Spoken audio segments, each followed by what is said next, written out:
Hi, my name is Michael and I'm Content Marketing Manager for GetResponse. I'm sure you've come across welcome emails plenty of times. Maybe you send them yourself as part of your marketing campaign, or you received one after you've joined an email list, for example, on your favorite news website. Let's now discuss why welcome emails are a must-have for any serious email marketing program and how to set up an email series yourself. To start off, let's look at the reasons why you should send welcome emails in the first place. The most important one is that welcome emails are one of the top performing types of marketing messages you could send. They see average open rates of around 60 to 80% and click-through rates around 15 to 25%.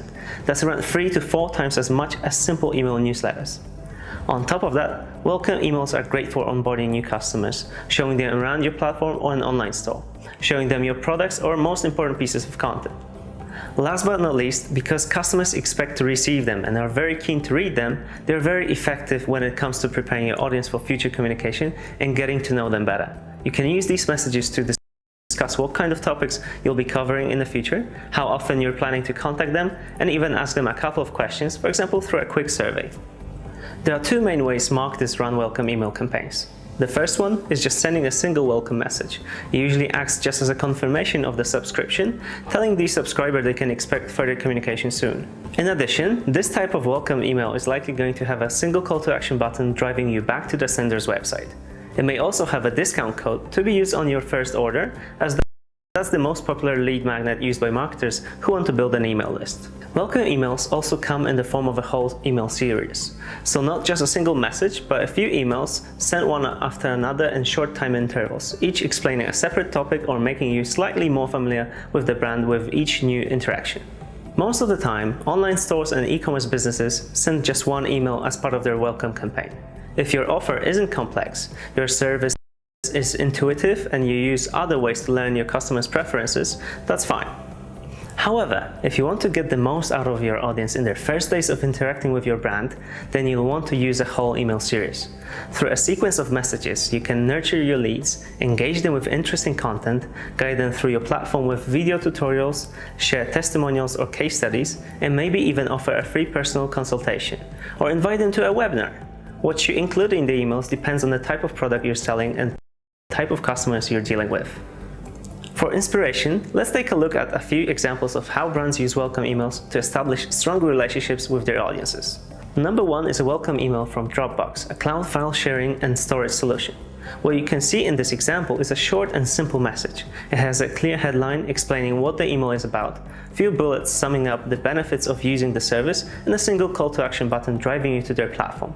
In less than 10 seconds, the recipients of the email will understand what they're reading and what they need to do next. Just clicking on the big button and log into the service, it's that simple. Now we have another email, this time from Todoist, a popular task management service. Their welcome message is longer than the one we've just seen. It starts with a short thank you for choosing their service note, and then goes on to list all the apps and plugins you can use to access the task manager. You also get a link to their tutorials, support page, and their main website. However, this time there is no single call to action button that would tell you what to do next. All in all, it's an informative message, but certainly less focused on using emotions to generate an action and driving traffic onto their site or downloading their app. The third example comes from an e-commerce brand called Meundies. They sell underwear and use emails to generate sales, and they're doing it well if you ask me. In their welcome email, you'll find a personal note thanking you for choosing their brand, explaining why they decided to offer such products, and making a promise about the quality and designs you'll find on their website. In addition, you'll see 2 links to the best places to start if you haven't shopped with them yet, and an offer to sign up for a subscription. In other words, all 3 links are about making the customer visit their site and place an order. This is exactly what you expect from a clothing retailer, especially one who wants to convert as many email subscribers into paying customers as possible. Okay, so you now know what you can include in your welcome emails and how different brands are doing this to generate conversions. Now it's time to create a welcome email series from scratch. Alright, let's see how you can create a welcome email series in just a few easy steps. Typically, welcome emails are sent to new subscribers only, so let's set up the workflow that it starts when someone new joins your list. Let's click over here. Okay, before we do anything else, let's decide which context we're interested in. So let's edit the properties of this element and select the campaign that we're looking at, so the new contacts who join this specific list, we've called it your new list, they will be receiving our messages. For now, let's ignore the subscription method because we don't care which method they have to use to join this list. Okay, so now let's quickly send them a message. Drag this element over here, connect the dots, and as you can see, this part is now highlighted. So anyone who joins our list will be receiving the messages that we'll be specifying over here. Let's edit the element. Let's choose a specific message that we've created before. Thanks for signing up. And there we go. One message will be sent to them straight after they've signed up to our list. Of course, you can create a workflow without having a message beforehand, but it's always better to create the messages and then use them in your workflow. Okay, so after someone receives a message, let's check if they've opened it. So let's drag the message opened element over here, connect the dots, and let's check if they've opened our email for 2 days.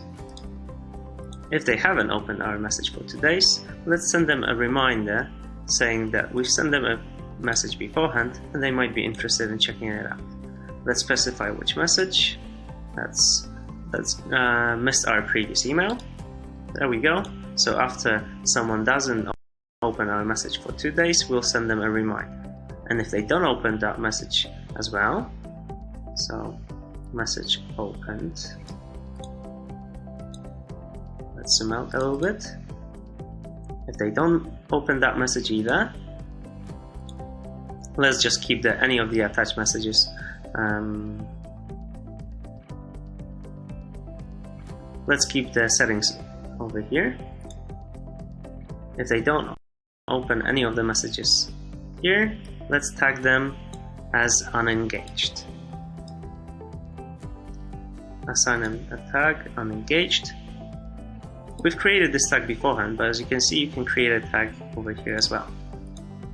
Okay, but what happens if someone does open our message? Let's check if they clicked in any of our links.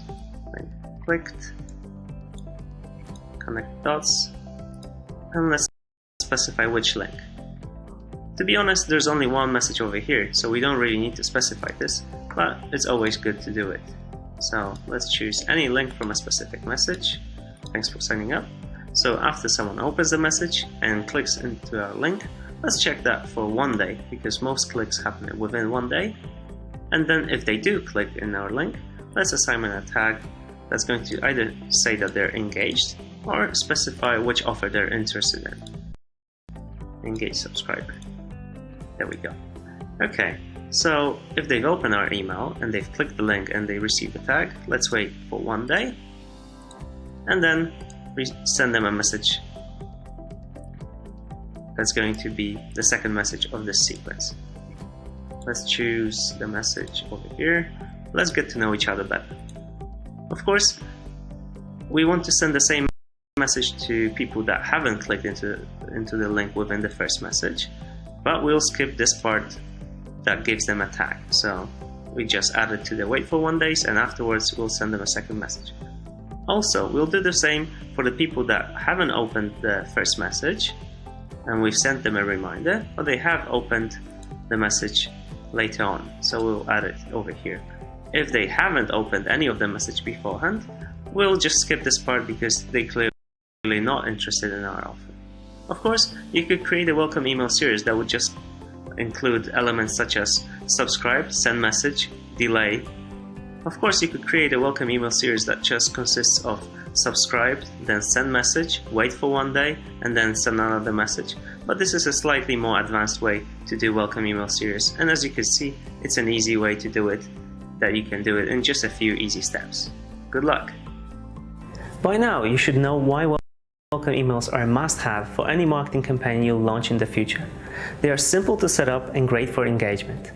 When running your onboarding campaigns with welcome email series, remember to use this opportunity to build a good first impression and establish a strong relationship with your audience. Use surveys and track their activity, for example, what they open and click on, to learn what their needs and preferences are. You can also evaluate your contacts' engagement and segment them using lead scoring and tagging in your email series. If you want to drive high High engagement, add triggered emails to your automated cycles and deliver timely and relevant emails your recipients will want to act on.